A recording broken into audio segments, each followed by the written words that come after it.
बिस्मिल्लाहिर्रहमानिर्रहीम, अस्सलाम वालेकुम, वेलकम टू माय चैनल दावत इस्लाम। मैं हूं आपका दोस्त शफकत अली ऑफिशियल। उम्मीद करता हूं कि आप सब लोग ईमान के आला दर्जे पे होंगे। सूरत अल नाम के आयत नंबर 138 का तर्जुमा कहते हैं कि ये जानवर और ये खेत महफूज हैं, इन्हें सिर्फ वही लोग खा सकते हैं जिन्हें हम खिलाना चाहें। हालांकि ये पाबंदियां उनकी खुद साख्ता हैं। फिर कुछ जानवर हैं जिन पर सवारी और भार बर्दारी हराम कर दी गई है, और कुछ जानवर हैं जिन पर अल्लाह का नाम नहीं लेते, और ये सब कुछ उन्होंने अल्लाह पर अफ्तरा किया है। अनकरीब अल्लाह उन्हें उन अफ्तरा पर दराजियों का बदला देगा। सूरत अल-नाम आयशा नंबर 111।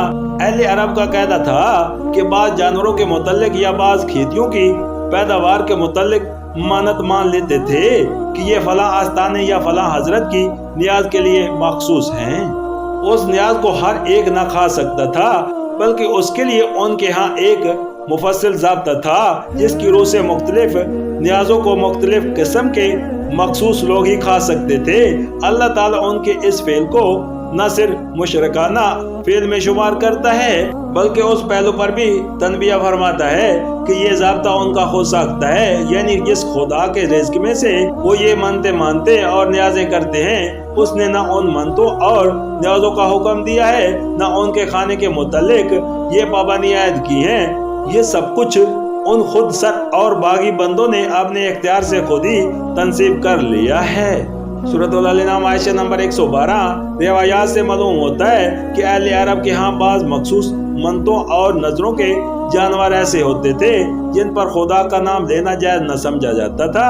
उन पर सवार होकर हज करना ममनू था, क्योंकि हज के लिए लब्बैका अल्लाहुम्मा लब्बैका कहना पड़ता था। उसी तरह उनका दूध दोते वक्त या उन पर सवार होने की हालत में या उनको ज़िबा करते हुए या उनको खाने के वक्त एतमान किया जाता था कि खुदा का नाम ज़बान पर न आए।